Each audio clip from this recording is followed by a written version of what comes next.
ये जो जो लोक धार्मिक कल्चर है ना, वो जबरदस्त तरीके से रिस्क एवर्स होता है। उसमें ये नहीं शामिल होता है कि जाओ खतरे उठाओ और परंपरा से हट करके कुछ नया करके दिखाओ। बाप की इज्जत चली जाएगी अगर लड़का जा करके एक छोटी दुकान खोल लेगा। बाप की इज्जत नहीं जाती है अगर लड़का 10 साल भी घर पर बैठ करके सरकारी नौकरी की तैयारी करता है। लड़की वाले लड़के को लड़की नहीं देंगे, उन्हें पता चला कि ये तो कोई नया छोटा सा बिजनेस चला रहा है या जा करके कहीं छोटी दुकान पर बैठ गया है। लेकिन उनको बता दो कि लड़का अभी 6 साल से कंपटीशन की तैयारी कर रहा है, तो एकदम खुश हो जाएंगे। कंपटीशन, हाँ ठीक है इसको। तो हर तरीके का इंसेंटिव है बेरोजगार रहने के लिए। आप बेरोजगार हो, आपको घर में इज्जत मिल सकती है, बस आपको ये बोलना है। लेकिन अगर आपने स्वेच्छा से, खुददारी से, कर्मठता से अपने लिए कोई काम शुरू कर दिया तो उसमें इज्जत नहीं है। इज्जत भी नहीं है और भी समस्याएं आती हैं, फाइनेंसिंग भी नहीं है।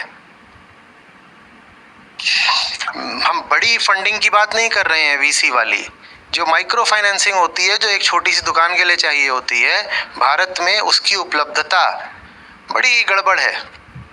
तो आपको फिर अगर पैसा भी उठाना है तो आपको अपने चाचा ताऊ या दोस्तों से पैसा उठाना पड़ता है, और वहाँ फिर आपकी इज्जत जाती है कि पहली बात तो बेरोजगार हो, और दूसरी बात अब जो दुकान खोलने निकले हो उसके लिए बाप जी से ही पैसे ले रहे हो, और जिससे पैसे लोगे फिर उसको लीवरेज भी मिल जाती है। वो कहता है मेरे ही पैसे से चला रहा है, चल दब के रहे। बैंक से अगर इस तरह का ऋण मिलता होता तो बैंक नहीं आता दबाने के लिए, पर वही पैसा जब रिश्तेदारों से उठाते हो तो वो फिर साइकोलॉजिकली भी आप पर चढ़ के रहते हैं। तो यही स्थिति है। इस स्थिति के विरुद्ध कर सकते हो तो करो। पहली चीज जो करी जा सकती है और ज्यादा आसानी से करी जा सकती है वो तो यही है, एटीट्यूडिनल चेंज। जो इंसान कम डरेगा वो दूसरों से मिलने वाली इज्जत की परवाह भी कम करेगा। वो कहेगा कि मुझे ये बात बहुत ऑड लग रही है कि मैं 5 साल बेरोजगार बैठूं, वो भी अपनी जवानी के शीर्ष सालों में। कुछ तो करता हूं, कहीं से तो शुरुआत करूं। हम एक अजीब हालत में हैं। आपके पास अगर अच्छे काम के लिए वैकेंसी है तो लोग नहीं मिलेंगे, और जब आप खिड़की से बाहर झांक के देखेंगे तो वहां बेरोजगारों की फौज खड़ी है। ये अजीब मिसमैच है। आप नौकरी देना चाहते हो तो उसके लिए काबिल लोग नहीं मिलते, और दूसरी ओर एक बहुत बड़ी फौज है जो कह रही है कि हमें नौकरी दे दो, हमें नौकरी दे दो।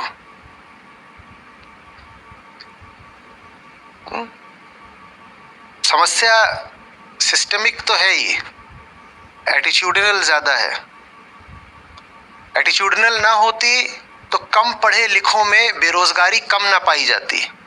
कम पढ़े लिखे लोगों को सिस्टम से कोई बहुत लाभ तो हुआ नहीं है ना, वो तो सिस्टम के लाभार्थी हैं ही नहीं, ज्यादा पढ़ ही नहीं पाए, पर वो फिर भी कुछ करने निकल जाते हैं और कई बार अच्छा कमाते हैं।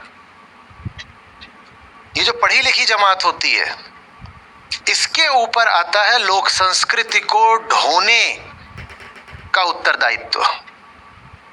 कि अपना शर्मा जी का लड़का अब ग्रेजुएशन कर गया है, अब ये खानदानी इज्जत को आगे बढ़ाएगा।